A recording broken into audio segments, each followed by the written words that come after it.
Ladies and idiots. This is the Fade to Gray podcast. Everything will be aces. Let's get faded, guys. Hell yeah. He has many, and I mean many, leather-bound books on shelves made of rich mahogany. Now, you've heard of gay conversion therapy. Well, this is gray conversion therapy. I think you'll like it. I'm not braver than you. I'm just drunker than you. When you're fabulous, you deserve to be told you're fabulous. What do you think about the podcast? It sucks. Nice.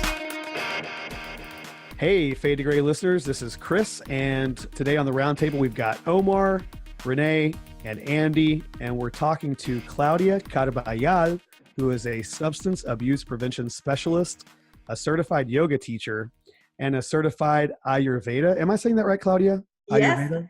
that's correct. Ayurveda wellness counselor and life coach. So let's go ahead and give it up for Claudia. Yeah, welcome.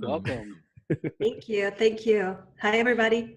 So Claudia and I met because she actually comes to my school and talks to my students about the dangers of drug use, tobacco use. Also, I believe you've done one on suicide prevention before, right? Yes, I believe so. Yes. So you guys, you work for a company called Mosaic, and that company basically is a nonprofit that goes around and educates kids about these things. So can you tell me a little bit about how you got into that? That's the new DARE program then, right? Well, it's the millennial dare. Oh, I see Omar all with the jacket. Oh, it's cold down in my basement about halfway through the interview, so that's why I'm not shaking. Okay. Pennsylvania. So he's got tons of snow. Great. It's snowing right now, love actually. Okay, so you guys are in different states, right? Oh, yeah. Yeah, that's great. Andy's in California. Renee's in Germany, I believe. And no, he's in the Netherlands. Yeah, Renee's from Eindhoven, Netherlands. I'll go ahead and I'll say it so he doesn't have to because he loves saying it. And then Omar, of course, is up there in Pennsylvania. Great. Yeah, and you and I are in Texas. So yes, we are in Dallas. Okay, so to answer your question, Chris, first of all, thanks so much for having me on your podcast. Very interesting conversations. I listened to a few of them. Oh, cool. And so which ones did you listen to? Thank you. To the link you sent me. Oh, okay. I don't remember which one I sent you. You know what? I think I sent you the one from Sue Molnar from the Palestinian refugee crisis. I think that's the one I sent you. I listened to several, but you sent me, I think, one, and then from there I listened to others. Okay. One of a lady was also included. Yeah. She's not here anyway. No yeah, worries. very interesting. I like the open, flexible conversations. Well, thank you. Thank you very much. Yeah. So how did I get to Mosaic? Okay, Mosaic Family Services is a nonprofit in Dallas. And we help survivors of domestic violence and human trafficking, primarily. So they have legal services, counseling services, and social services. You know, they have case managers handling every individual's case, whatever they need. We have refugees, immigrants, and non-immigrants. We also serve local community. So it's very intense, very emotional. I don't personally work directly with clients of domestic violence or human trafficking. I work in a little segment. It's a department of 4 people, and we are substance abuse prevention specialists. So what we do is we are in training for a whole year at the beginning of the training to learn about the brain, addiction, substance abuse, and how prevention works. And how do we measure that? So it's very science-based, evidence-based program. And I love health and wellness, as you know, so it goes hand in hand with that. Yeah. And so you say you work with people who are human traffic victims. So would you say that there's a big problem with that in the Dallas area? Because that's something that you wouldn't really think, most people probably wouldn't even think about day to day, that there's people being trafficked in their hometown. Is that something that's actually like a pretty big problem? Oh, for sure. Yeah, you nailed it. It's not only a problem in Dallas, it's a global problem. And some people think it's increasing, some people think it's not increasing. The way they measure this at an international scale varies. So, but we have a lot of studies, institutions devoted to measuring all these human trafficking problems. And of course, it is a big problem. And most people think, not in my town, right? Like here it doesn't happen, we don't see it. So most of us are not trained to recognize the signs of human trafficking when somebody is being trafficked. So it's not necessarily the posture that we see of the woman in chains, you know, like being taken against her will for sex trafficking. Human trafficking can happen in so many levels, like labor, you know, workers, they are taken with false promises, you know, so there's a lot of manipulation, deceiveness, and they end up from other countries coming here or inside the United States to work for factories, restaurants, washing dishes, you name it, hotels, and they are not paid and they are treated very badly. Wow. Or they are paid a miserable amount, like just a placebo, I call it. Right, Yeah. like a modern day indentured servant, kind of. Absolutely, yeah. That's why in the human trafficking world, we call it modern slavery, because that's what it is. And unfortunately, it still happens. It's happening everywhere in the world. Yeah. Do you have any So numbers? where does an on that? addiction, Oh, sorry. where does an addiction, I just was wondering, where does an addiction specialist come in with human trafficking? What do you do with human trafficking victims specifically? Where do you come in on that? Yeah, Andy, good question. Like I said, I don't work directly with the victims or survivors, we prefer to call them, because they have been through a lot and they are surviving it, right? But it's related because drugs and addiction are linked to crime. Not necessarily, but there is a big portion of addiction, substance abuse, and crime, including violence, right? We know that a lot of people who drink and are addicted to drinking, they go to an unconscious state of mind and they become very violent, very aggressive. The majority, unfortunately, of these people are men because it's more socially acceptable, right, for men to drink or use drugs. And they then go into these states of unconsciousness where they become violent. And human trafficking, it's linked to drugs in a way, but not directly necessarily. So. Okay. And do you have the numbers on the amount of people that are being human traffic survivors? I don't really have the latest numbers. I think you can go to any human trafficking website, even to our website, and you can get the numbers there. Yeah. Okay. And so what are the signs? Because you mentioned that there are the signs, of that someone is being trafficked. What are those signs so that, if anyone sees something weird, they can, maybe help somebody out? Yes, of course. Some of the signs is, let's say, for example, a woman is being trafficking is the most common example, right? Men are also trafficking, like I said, for sex or labor. But let's take the example of a woman. You will see there is not a lot of her voice been heard, let's say in public. Usually they are looking down, they are accompanied with a man. You can tell it's not an equal relationship, like some unbalance of power is going on there, but you can really see it when you know that it could happen and you pay attention to the interaction, right? And sometimes it could be, I don't know, also the signs of where human trafficking is occurring, right? Like, let's say in Dallas, there have been several police raids to all these massage parlors. Actually, I think there was an article recently on the news on this big police raid that they did, and you notice that the outside of these stores are suspicious, right? It says massage parlor, they are in very bad condition, they are very dark, the windows are covered. So once you have it in your mind that this is how they may look, it just pop up to you, right? Gotcha. So that's how the police are trained. Actually, our human trafficking director has been to the police several times to train them on how to spot it. Yeah, so these are sometimes in the basement, they have girls there, they are literally slaves, they can't get out. they are drugged. So that's the link between drugs and human trafficking right there, because sometimes they want to get out and they try to escape. So they drug them to be there in these basements on the back of shops, on the street, in our streets. I think Houston is one of the main human trafficking for sex. You said places. Houston? Houston, in Yeah, Texas. that makes sense. It's right there, on the Gulf, so it's got easy access to wherever. So wow, that's crazy. Exactly, it has access through ports of entry for international human trafficking.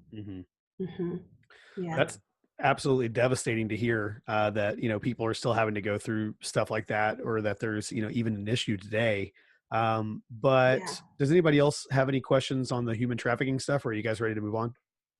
I think it's encouraging to hear people working towards, finding solutions. And I think your organization sounds great. Like, when you were describing the signs, I think it was important to notice or point out, because it almost sounds like if it's in a relationship, there's also signs of like maybe domestic violence sort of situations too, with like the eye contact and like the looking down, not being able to have a voice. But it sounds like you were probably even more referring to like maybe places of business you might go to, like restaurants or different places where the workers themselves may be like responding to you that way. That could be a huge red flag. So thanks for pointing that out. Sure, yeah. And it's we have some post-its that said need help and an emergency phone number, anonymous. And sometimes we put them on the restrooms for women inside the doors. We stick them there. And usually women, even if they're being trafficked, they have to go to the bathroom eventually, right? Public restrooms. Sure. So they go alone, and sometimes the pimps wait outside all the time, right? To keep an eye on them. And that's where the women can see it. And we actually get phone calls sometimes from these. So it's incredible to be able to help. Yeah. Wow. That is I really do have a impressive. question, and then we can maybe move on from this. I was wondering, does your organization or a sector of your organization offer training to spot some of this stuff, or are you involved in the community giving like free Saturday stuff, like here's how to spot trafficking? Is that a thing that you do? Because I live near Sacramento, and Sacramento is a huge hub for that, and that's I know they offer that. Yeah, for sure. Yeah, we have a director and 2 members, case managers, and they all go and train everywhere they needed them. So if anybody can call Mosaic Family Services, go online, call, and they will go and train. Yeah, everybody. Right on. Okay. Thank you very much. So Chris, I was wondering, next time you go to your massage therapist or whatever massage parlor they call it, I know you said your last one got shut down, so just make sure that they're making eye contact with you. Shut down. Just check that. Sorry for that. Yeah. No. Well, I was wondering with the hot topic of marijuana these days, I'm wondering, do you, in the position that you're in, I know you're in a difficult one to answer this, but do you think that if it was legalized federally, you would see a lot of decrease in drug/human trafficking? Would we see a decrease in that at all, in your opinion? Well, your personal opinion. I know you want to separate work. Yes, let's separate. No, they actually go hand in hand for the most part. Personal opinion is I think people are going to do drugs anyway, if it's legalized or not legalized. It's a personal decision, it's a lifestyle. That's why I like what I do, because it's prevention. So what we do is we don't try to make people's opinion, we don't try to change people's opinion, persuading them like we're on a mission, right? We simply bring these tools with this evidence-based research information. This is what research says. This is the dangers of addiction. And we talk a little about legalization or not.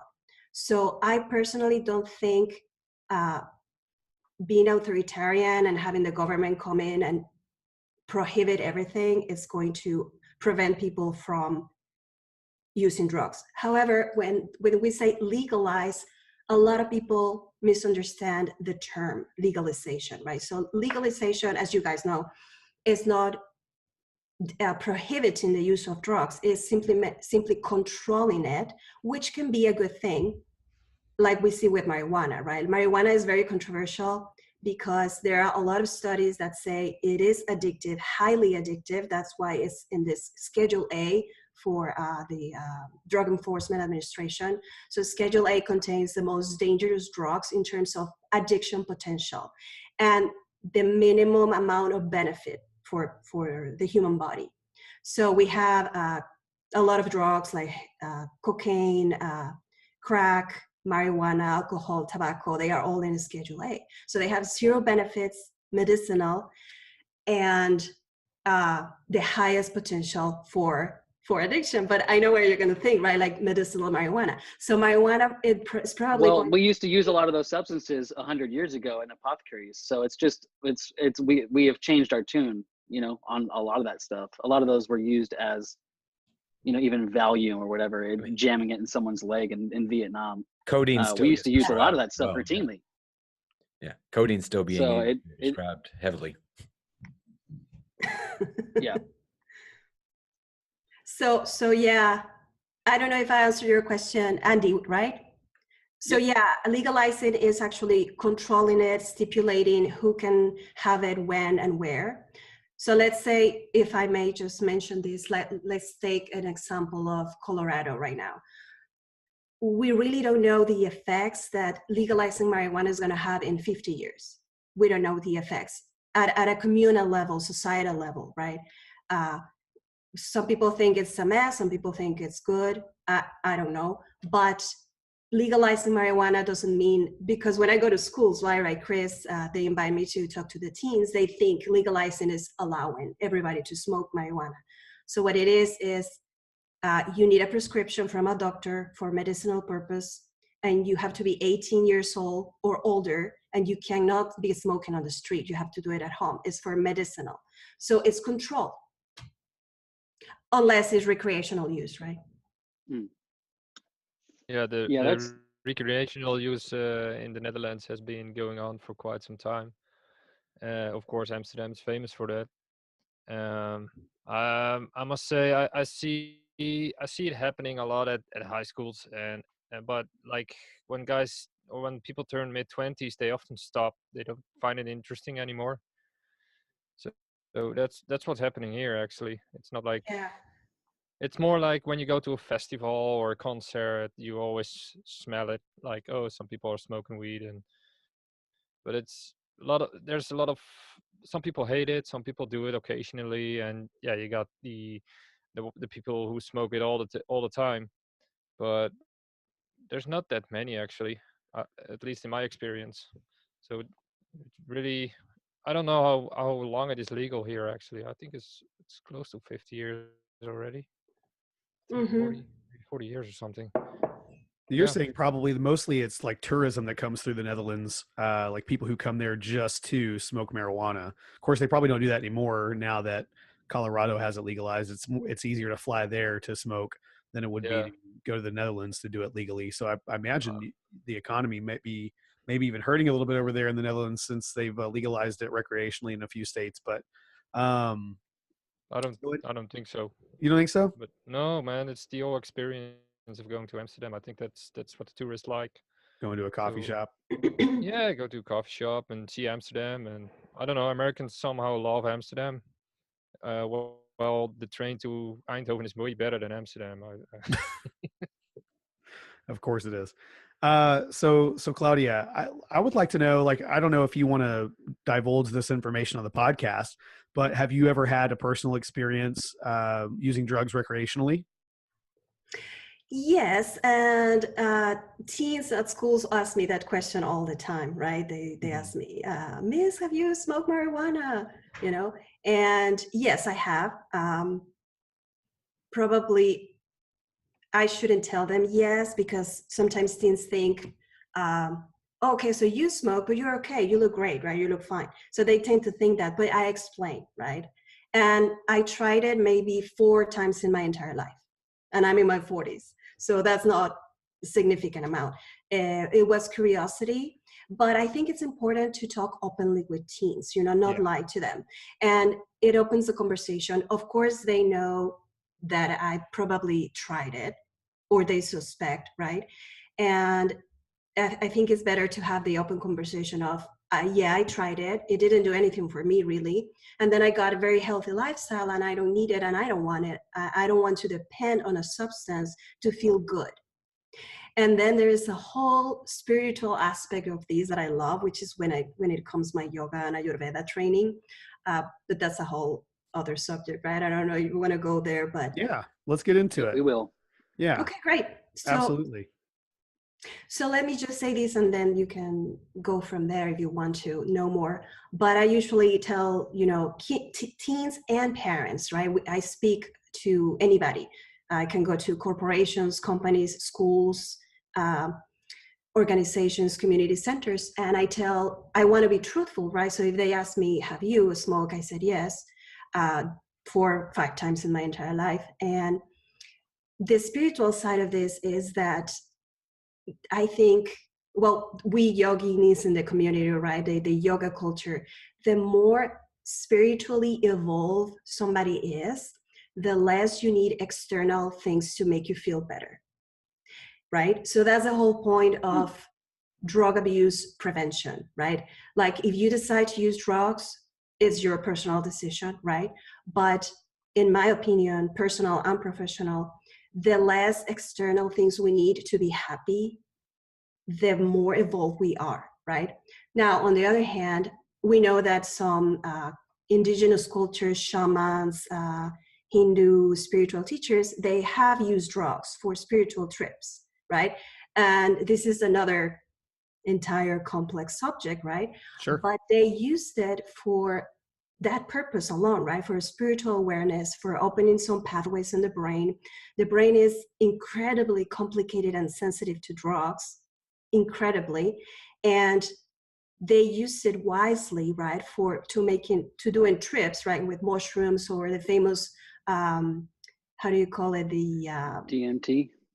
Yes, and also hallucinogenous and ayahuasca. Ayahuasca, yeah. It's a tea that they make particularly in South America, Mexico, some parts of Mexico, Central America, and is very famous for the shamanic rituals from the shamans, which are healers, to use it to help people open pathways, brain pathways, and reach certain spiritual levels, communicate with the universe, right? But I think that's one thing, to use it responsibly or curiosity-wise, experimentally a few times for a purpose. But in our society, we're using drugs to escape ourselves, our pain, right? Our depression, our anxiety, instead of working with where is this coming from, and do I have this resources in my soul, my spirit inside of me to overcome it? And yes, we have them. And that's the whole spiritual aspect of it, the yogi aspect. So have you ever had a personal experience with one of these, like ayahuasca or mushroom trips or anything? I was like wondering that too. Right, because Yeah. you're into Eastern philosophy, medicine, and all that stuff. Have you experienced any of that? No, I have not. Okay. I am curious, right? But I am very scared, to be out of control. I don't know what's going to happen, Maybe I will do it just to see what it is. Sure. So I am a better professional, better healthcare coach, maybe, right? And some people do some research. research field. So I have known friends who have done it, and they had very positive experiences. They see ayahuasca, for example. They see. Are you okay? Can you hear me? Yeah. Yes, I'm sorry. I was trying to get Omar's attention. Oh, Omar, this is his topic. We've talked a lot about this, and we've shared some experiences ourselves. And I would like you to finish, but we'll also maybe dive deep into some positive experiences we had too. Yes, I will finish that thought. So, where was I? Well, you were just saying you had some friends. Oh yeah, friends that had very positive experiences with ayahuasca in southern Mexico, and friends that had horrible experiences, like losing it, screaming, yelling, hitting themselves, crying frantically. And that is related to your state of consciousness, right? So whatever you have inside of you, your level of evolution, your spiritual level of evolution, or your level of spiritual evolution, your consciousness, you're going to have different trips, different results. So it has to be done very, very carefully, very carefully. And would you say that those screaming, kind of angry, if you would just had to, use a word to describe it, or intense, maybe, I guess you could use that word. Yeah. Would you say that those are negative? Because I tend to think that they're actually equally as positive. You're getting out a lot of that, whatever's deep in there, deep-seated anger, stuff from the past. Would you say that's also a beneficial experience as well? Yeah, that's a good point. It could be, absolutely, it could be beneficial if they are getting that out of themselves, right? But in my opinion, it's not that simple, right? When you have deep-seated trauma, pain, deep issues seated, they are not going to be resolved just with taking a tea and screaming and yelling, right? I think that's more a reaction instead of processing it internally, right? Mm-hmm. And there are so many ways you can process it. Yeah, you can go to therapy. It could maybe be the catalyst to future therapy or something, a realization of, oh my gosh, I've had these problems. Now I need to solve them with tools. Yeah, of course. And for some people can be very traumatic to have that experience if they can remember it, right? And then they are more confused. And it also can be dangerous because they can hurt themselves physically or even emotionally, right? If you don't have a healer or shaman that knows what they are doing and they can get you out of that safely. Because a lot of people are doing it like ayahuasca trips to Mexico and they don't even know what that is. So dangerous. Yeah. It's a fad. Yeah, I think with the prevalence of Joe Rogan and stuff like that. Not that he's encouraging people to do that, but I think people get so curious that they're like, I'm going to go down there and just do it, and people just show up, kind of like Firefest. But you just kind of show up, and it's like, yeah, I'm here for the ayahuasca. Yeah. Like, what's going on here? Well, it's interesting now because some of the medical community is really getting behind with like PTSD and depression, and like you said, some trauma therapy with like some of the mushrooms, or I've even heard like low doses of LSD and also like ecstasy.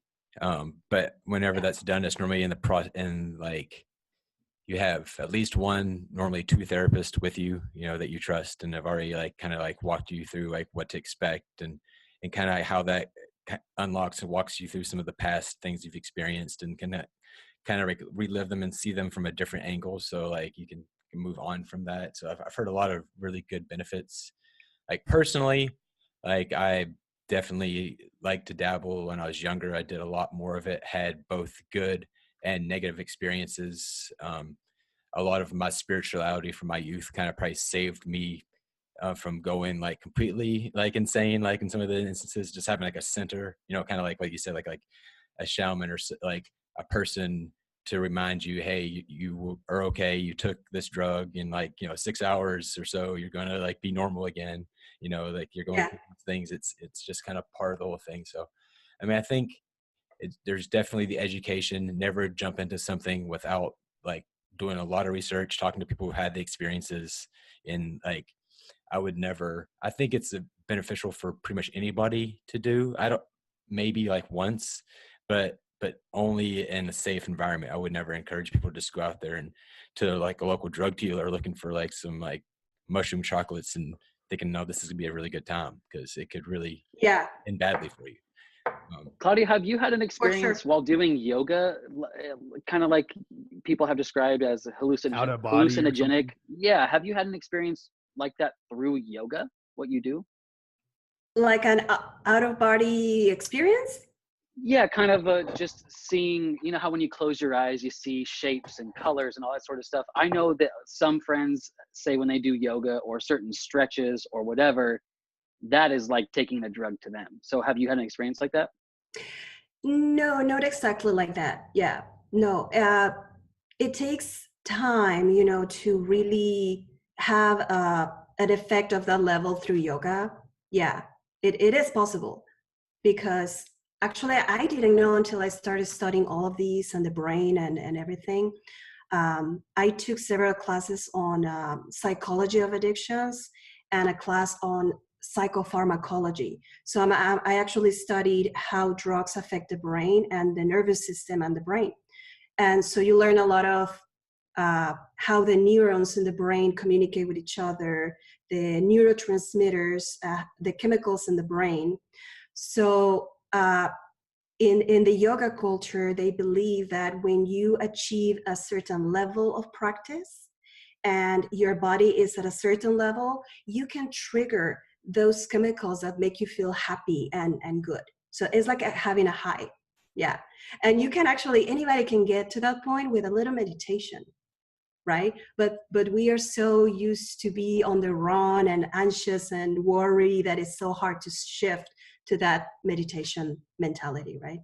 Yeah, that's where Yeah, I've done meditation a few times. Yeah, the dopamines and endorphins really kick in, and that's kind of like where the high comes in, where the addiction can even come in. I think that's where the studies have proven where marijuana has been addictive. It's not so much in the actual chemical of THC is addictive, but it's what it does with the dopamine levels in your head and the serotonin and stuff that kind of like eventually over long-term use, like could possibly change that chemical balance to where you almost need that for the dopamine fix. And but you can chase that with anything, whether it be running, exercise, like you said, yoga.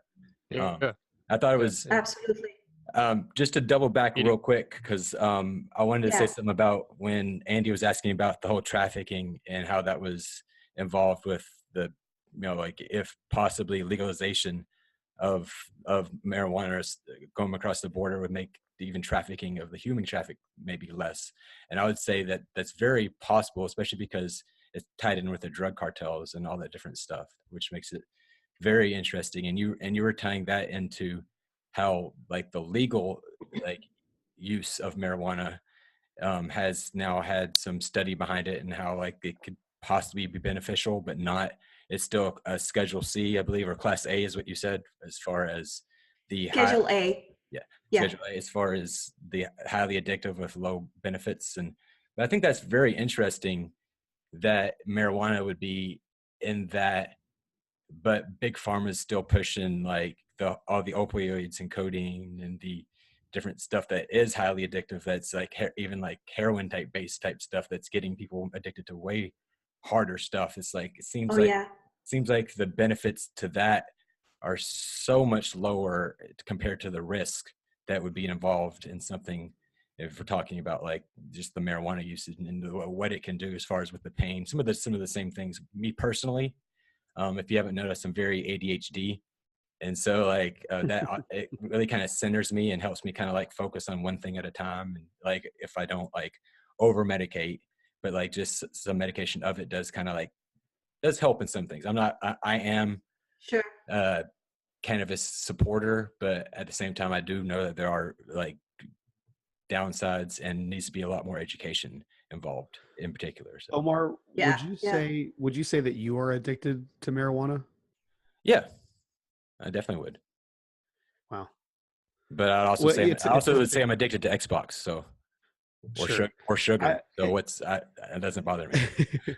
It's actually funny because your wife says that she prefers you on marijuana as opposed to off of it. I mean, I think it definitely makes me a much better person, like to be around and to like process information and different stuff. But I mean, I question it because I've been using it habitually now for like a decade or more. And I wonder like who I was before that, did I need it as much? So like I can, like if I haven't smoked all day and I've been in a stressful environment, I can definitely be a lot more edgy in like because I'm pretty blunt as it is, kind of just say things as they come to my mind if you haven't noticed. But like a lot of times, like when I'm stoned more or have been smoking, I'm a little more cautious of other people's feelings, how I might say something, a little bit more slow to speak. And so I think for me personally, it does make me a better human being. So. Good. Thanks for sharing that, Omar. I just thought about something, if I may. Or Chris, do you have something to say? No, go for it. Oh, well, I just thought I have some radical ideas about all of this, right? And one of them is, I don't know if you guys know, but I'm studying a master's in counseling. This is my last year. So we are trained to diagnose people with a specific mental illness or mental issue, whatever it is. And since day one, when I started studying, I thought, why do you have to label people? I mean, I understand the technical side, right? Like, of course, you need to know what it is to treat it with A, B, and C, and D. And we have the manual, the DSM-5, where you go and, oh, this is what my client has, and this is how we're going to treat it based on my theory. But I think also another spiritual component of all of this, right, is I think we are overdiagnosing, right, children with attention deficit disorder, hyperactivity disorder. And just because they are different from what the norm should be, we are labeling people, right?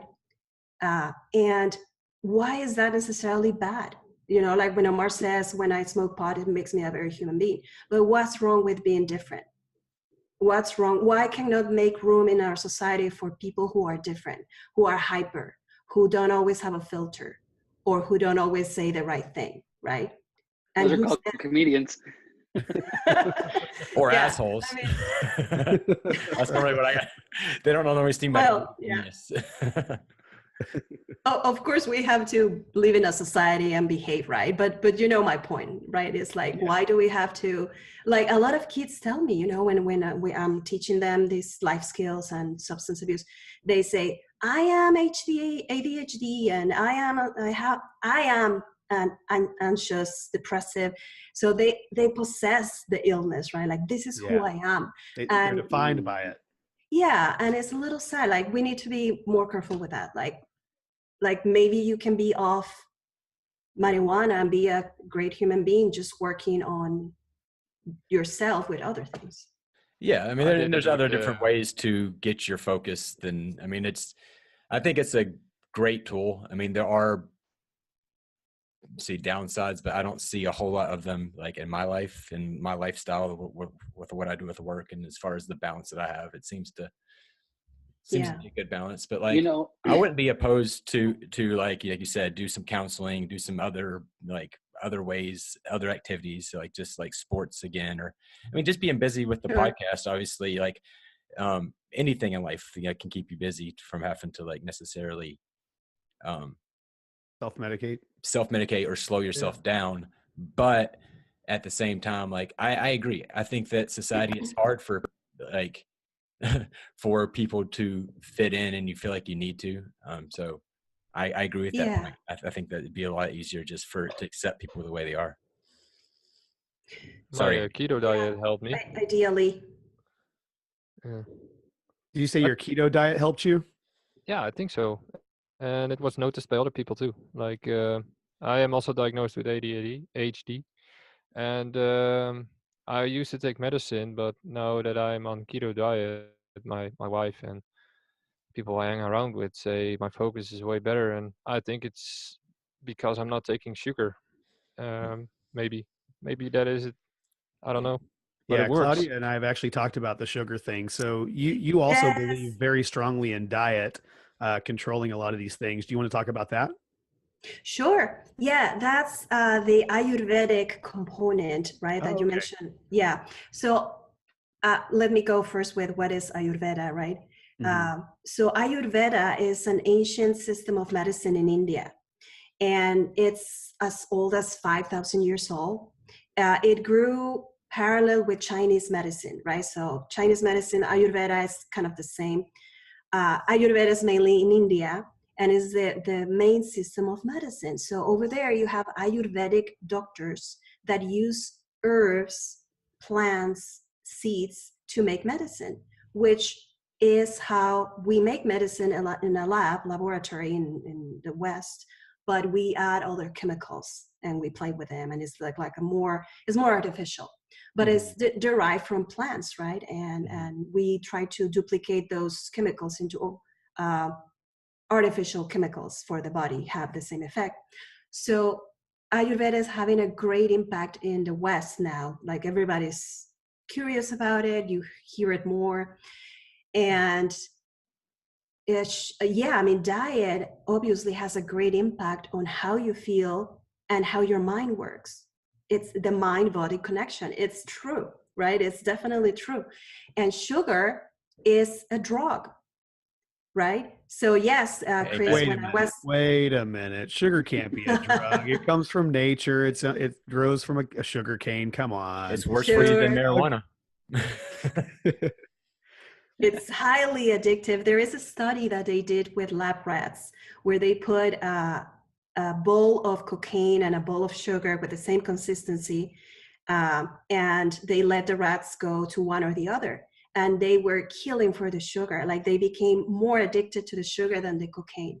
That's incredible. Yeah, it's a research study. I don't remember the name, but it's out there. And that tells a lot about sugar. It's highly addictive. Mm-hmm. And it's inflammatory. It produces inflammation in the organs, the skin, premature wrinkles. It slows you down.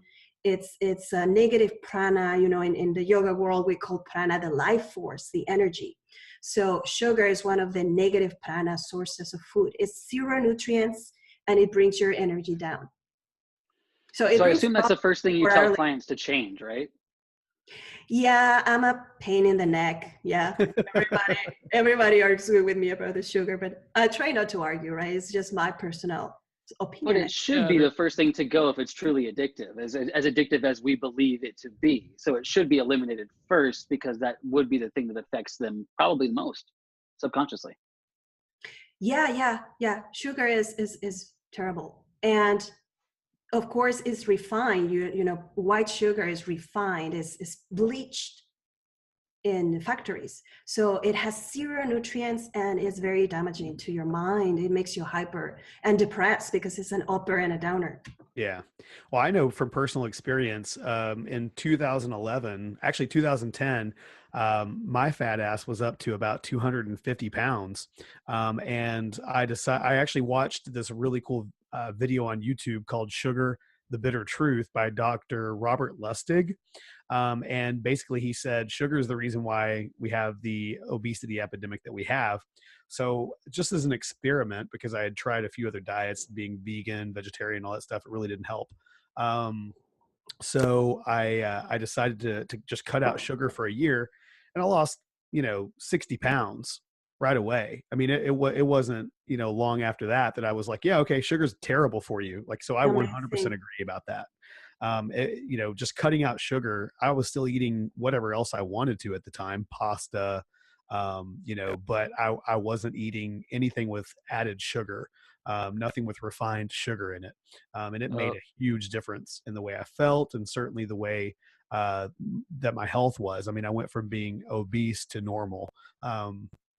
I need to get back off sugar right now. Actually, I've been doing some cheats here lately, and it's showing. It's hard. It's very hard. And you know what, Chris, I think also we should evolve also. We are evolving, right? Constantly, but keeping in mind that we have to eat for what your body needs. Yeah. Like what does this body need right now, right? We eat for socially, community. We eat when we are not hungry. We overeat. We put things in our mouth that we don't need, instead of pausing a little and say, what does my body need right now, right? And also be an informed consumer, right? Like a lot of these industries, like the drug industry, right? Tobacco, alcohol, sugar, they are for the millions. They are not for people's nutrition or benefit. That's right. It's whoever discovered the combination of sugar and fat was a genius, because that's what triggers the dopamine effect on the brain, and is so addictive. It should be illegal. Is that where corn syrup comes in? Because that's where everything, it's never even syrup anymore. If you read your packages, it's all corn syrup. I mean, like if you find something with actual real sugar in it, that's actually ends up being better for you than some of the other refined stuff. And I'm actually there's over curious. 60 names for sugar right now. You've got sucralose, you've got corn syrup, high fructose corn syrup, fructose. I mean, there's like hundreds of names. And so whenever you go and you get a package off the shelf at the grocery store, 9 times out of 10, it's going to have added sugar in it. So you really need to stick to your produce aisle, your meat aisle. And that's pretty much it. I mean, that's, in my opinion, that's what Support you need to local, buy local, support your sure, local farmers, absolutely. yeah, your farmers, of course. Yeah, I mean, those companies know what they're doing. they know exactly what they're putting in those packages. And the funny thing is like, you know, the whole like thing about eat low fat, you know, that was a huge thing in the 70s, 80s, 90s. They succeeded. They took fat out of everything and they loaded it full of sugar and were fatter than ever. So, you know, certainly the whole low fat thing didn't work. I think it's, and we just want to say it's because we drive in our cars and Europeans walk everywhere. It's like, no, it's the damn sugar. Yeah. No, it's definitely both, probably. Probably. Yeah. It's a Cycling, mixture Andy. of both for sure. We're cycling, Andy. We're cycling.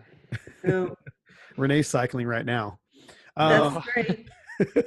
Hey, Renee, where in Netherlands do you live? It's the southern, more south in the Netherlands. It's called a city called Eindhoven. Yeah. And yeah.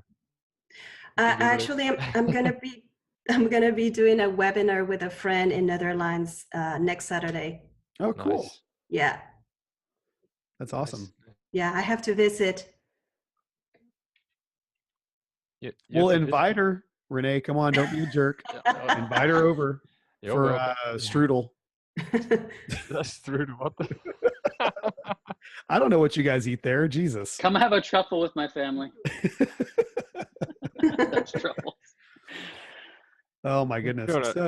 So I want to talk just a little bit more about your like Eastern philosophy and like how you got into that whole thing, because you were obviously, I believe you were born in Mexico. So you're, you know, certainly a person that's a product of the Western civilization, but you've kind of transferred over into more of like an Eastern philosophy. Would you say that like has affected, I imagine you're Catholic by proxy, right? You're Catholic by culture. Would you say that your worldviews now have challenged that thought process, or, you know, give us a little bit more about that? Yeah. I was born in Mexico City. My family is from Spain. Everybody, my grandparents, parents. I lived in Spain 6 years. And Mexico, and then the United States. I've been here for 20 years almost. And the way I found yoga and a curiosity for Eastern philosophies, actually, since I was very small, very little, I came across some books and readings about, you know, the third eye and yoga and meditation. And it was so weird to me, you know, it was like probably 1980s. And I just got my curiosity. I was a very profound, very deep child. You know, I was always that child questioning, where do we come from? And where do we go after that? Yeah. And my parents didn't know how to deal with me pretty much, right? So I read a lot.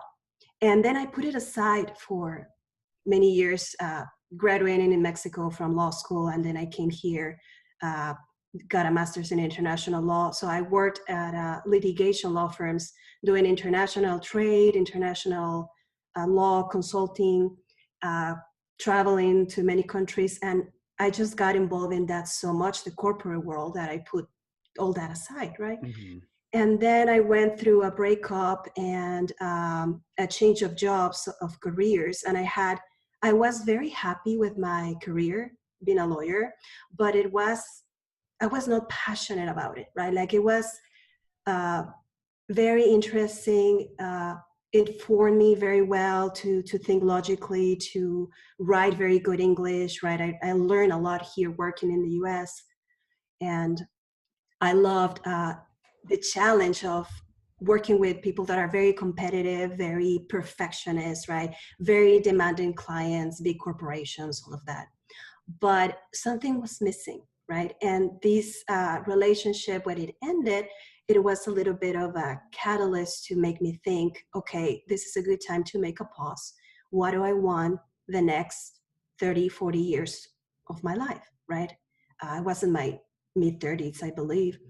And I saw myself in an office, sitting all day in front of a computer. That's all I was doing, drafting pleadings, doing research. Very interesting, but not enough, right? It was like, and I think we all have that feeling, right? There's something that is missing. So I decided to take a sabbatical and I quit my job. Of course, some things didn't happen in the legal field for me. So that also made me think, right? Maybe I'm pushing it too much. and maybe my destiny is not this way, maybe it's some other way. Mm-hmm. So I explored, and I started taking yoga classes with an incredible yoga teacher. She's Sherry Cherokee. She lives here in Dallas, but she is a true yogini, right? Yogini is how we call it, female yogis. And she embodies really the yoga philosophy, right? Like nonviolence, work on yourself, be mindful, aware of what you eat, what you say, what you think. So she really helped me explore that path, and I kept just studying yoga. Then yoga took me to Ayurveda, and I kept studying it. So I really, and then I remember liking this so much when I was young, and now I had the opportunity to really get into it. That's awesome. Yeah. And are you coaching those classes there locally? Are you giving training or whatever you want to call that, one-on-ones or classes, group stuff at all anywhere in Dallas? Yeah, for sure. I have a company. It's called InnerWellbeing. You can find me at InnerWellbeing.com. And that's like inner-well-being, or is it inner-well-being? It's inner-wellbeing altogether.com. Okay, good. Yeah, thank you. And I teach yoga at a recreation center in Uptown every Thursday and Saturday morning. And I teach for a corporation, Heritage Auctions, as a large international corporation, and I teach for their staff once a week, meditation and yoga. So that's all I'm doing for now, because I'm so busy with school and work full time. So that's all. But yeah, and I also do Ayurveda consultations online or one-on-one, and I'm a coach, right? Like lifestyle coach. What does that look like? Because we've actually had another guy on here before, David Lunsford, who's also a life coach. He just went through some training to do that. But what does that look like? You get a client and you kind of give them an advice on how to live a better life, or maybe like on diet. What does that look like for you? Yeah. If somebody comes to me with whatever issue, what I do is my lifestyle coaching is based on yoga principles, yoga philosophy, and Ayurveda, right? Yoga and Ayurveda are two branches of the same Vedic principles, Mm-hmm. right? Like the Vedas are the ancient scriptures for spiritual practices. So from there, a lot of the yoga branches, schools, philosophies derived. So it's a whole world of life coaching. That's what it is. Yoga is a personal system for personal growth.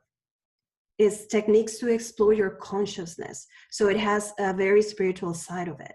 So combining it with Ayurveda, if somebody comes to me, let's say with anxiety, right, or stress, and we have diagnosis tools in Ayurveda, we do a questionnaire, we ask questions, specific questions to determine the body constitution. There are 3 different body constitutions in Ayurveda that people can have. Like your BMI, your height, your weight. Yeah, it has to do with a lot of things, right? It's a long questionnaire. Sometimes it takes an hour to go through it. Oh, wow. Yeah, and it can be a short version or a long version, but the long version is more accurate. And yeah, you can be, you can have different body types, constitutions.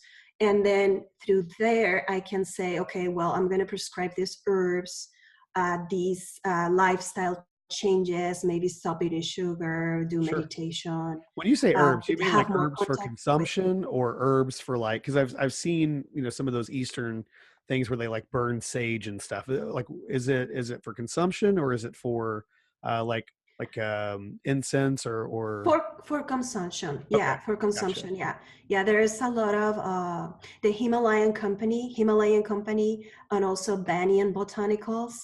They are the first 2 distributors, producers of herbs, and they have patented mixtures of herbs that are medicinal based on Ayurveda.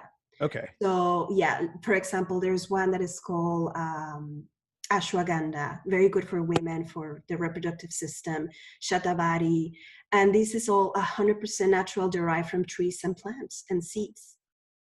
And sometimes they combine some herbs for specific illnesses. Do you make a tea with it, or do you just like, is it in a pill form? How can people consume it? It's typically in a pill form. You know, Gotcha. it's easier, but you can also have teas. Yeah, Okay. definitely. You can have turmeric tea, mint tea, all I of love that. turmeric. Yeah. Yeah. So what I'm curious about is science doing anything with it? With Ayurveda? Yeah. Well, yes. This is what's happening. When Ayurveda started 5,000 years ago or so, they didn't have any scientific methods No, of course. Yeah. for proving that these herbs work. But these Ayurvedic practitioners, we call them, and sages and spiritual healers or teachers, right?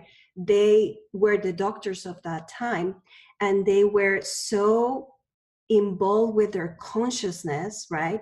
Consciousness is an entire subject in itself, but they were so in touch with themselves and how the body works, their consciousness and meditation, that they understood that these herbs, everything comes from the earth. It's like Native Americans, you know, they had medicinal herbs through nature. Yeah. Everything is provided to us through nature. I think everybody can agree on that, right? Yep. And you can have a much better quality of life if you understand where to get those herbs, how to combine them, and how to ingest them, and how at what time and what combinations, right? Even food, how you combine food, it also has an impact on your digestion. And so to get to your question, Renee, right? Yeah. So we work with Ayurveda for many centuries based on the Vedic knowledge, the Ayurvedic knowledge of these people doing it, and people were getting better, right? Yes. But Kind of trial now, and error. yeah, and now that we are bringing Ayurveda to the West, people have been trying to confirm it scientifically.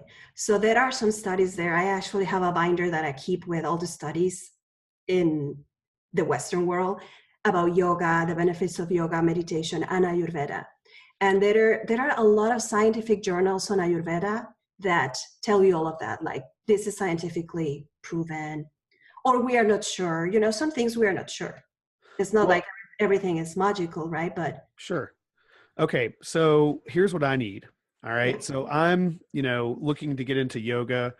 Tell me how to do one pose that can help me like ease my anxiety or something. Like what's a pose I can do, or what's a, give me a pose I can try right now on the air, see if I can do it and see if it actually does anything for me. What can I do?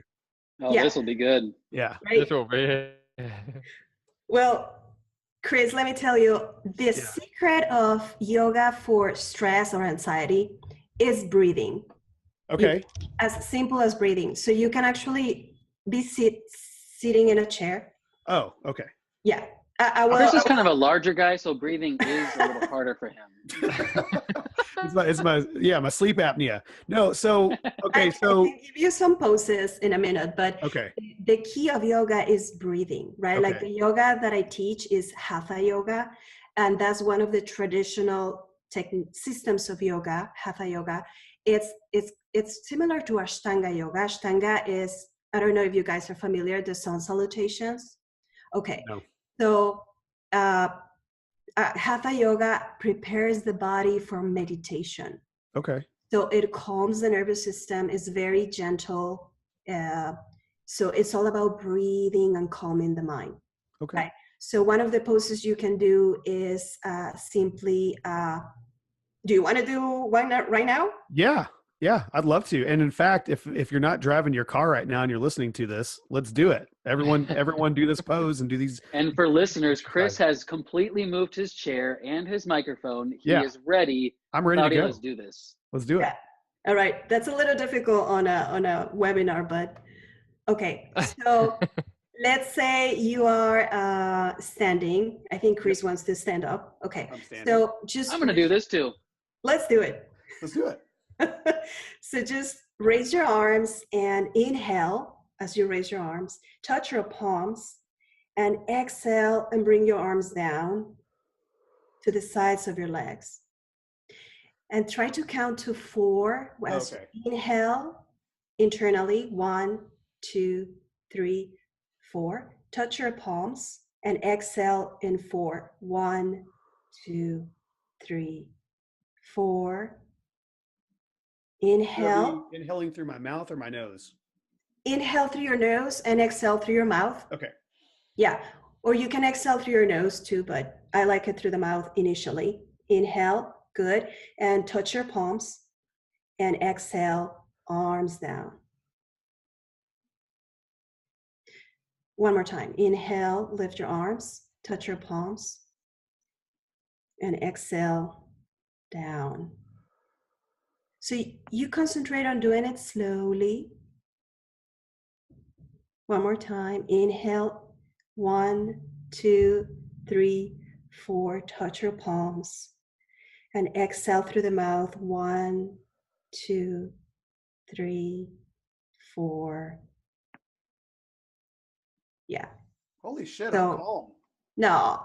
I'm serious. I feel good. I think I just smoked a yoga joint. That actually, I mean, that was nice. I'm not going to lie. I really liked that. It's very simple, but Yeah. the secret is in the breathing. Of course, every pose in yoga, bending forward, standing up, and going through the asana, sun salutations, you go into a plank, and then you do chaturanga, inhale, arch the spine, exhale, and then you go downward dog. These are very beneficial. Yeah, I've heard of that one. Yeah. Yeah. The downward dog, yeah. That's where the demons enter your butt, right? What? You know, hey, that's a great joke. That's a Christian joke, yeah. Oh. That's a great joke. I do want to ask you one last question about yoga, and then we'll wrap here. Yes. So my dad has extreme vertigo. Oh. He's seen specialists at universities and wherever specialists are for vertigo. He's been to them all. Yeah. And the only thing that has helped him is yoga. And he was the type of guy. He's a Christian guy, so he kind of viewed it as like, it's kind of woo-woo stuff. I'm not really into that. I think that's Eastern stuff. That's not for me. Until he had an experience and his eardrum popped, and he has vertigo for 10 years. So do you see, especially in Dallas, I guess too, it's maybe more conservative area, I don't know. Do you see a lot of like ex-church people or even church-going people dabbling more in yoga? Like, I kind of had some preconceived notions about this, but I'm trying it now. Have you seen that? Great question. Yes. Mm-hmm. Yeah. One of the things about yoga is that people think it's a religion, right? So if people are very religious in their culturally accepted religion, they don't want to even try yoga or anything that sounds like it because they think it goes against my religion. But it's a system of philosophy, right? You don't need to believe in anything, not necessarily to do yoga and get the benefits, right? It's a tool for personal growth and health. But yeah, I see a lot of people that have left their faith for different reasons, disappointment, growth, getting out of love with it, you name it, and turn to yoga because they find it more neutral, makes more sense, you know. And one of the things is that yoga doesn't... You don't have to believe in virgin birth. Yeah, we are getting... And it does provide a sense of community too. Oh, absolutely, yeah. Yeah. But I also have seen a lot of people turn into other religions, right? Like Buddhism. You know, Buddhism doesn't believe in any particular God or anything. Buddhism is just about you are God. Everything you need is inside. And we know that Buddhism and Hinduism are derived also from two big branches from the same source. Mm-hmm. And I think it's whatever makes you a better human being. You know, we are here in this life to explore, to be happy, right? And get the best out of this life. So if your religion is not working for you, if you're curious, go explore, right? This life is to explore, to have many options. That's the beauty of having many options, right? I think all religions go to the same place, right? All religions. Yeah. And we try to make this big difference. My religion is better than your religion. And that's like an ego battle, right? But our religion is inside of us. That's what religion is, in my opinion, right? I like that. That's Yeah. nice. That's a great note to end on. I like that So too. Yeah. Beautiful. Yeah. So nice. where can people check you out, Claudia? It's inner-wellbeing.com. Is that right? Yes, that's correct. Yes. And do you have social media, Instagram or Facebook like that, where people can follow you or whatever you're doing with the organization? Yes, I have a Facebook page, also Inner Wellbeing. I think it's /C Carballal, my last name. I have Instagram. Yeah. We'll And definitely put that in the show notes for sure. Yes. Okay. Thank you. Yeah. So if you're Well, looking thank for you a so life much for being on. or you Chris. want to learn, I was going to say, if you're looking for a life coach or you want, more information about yoga, I'm telling you, whatever she had me do, what was that called again? The breathing with the palms. It's just a breathing exercise. Yeah. That was nice. Yeah, we used to do that in choir.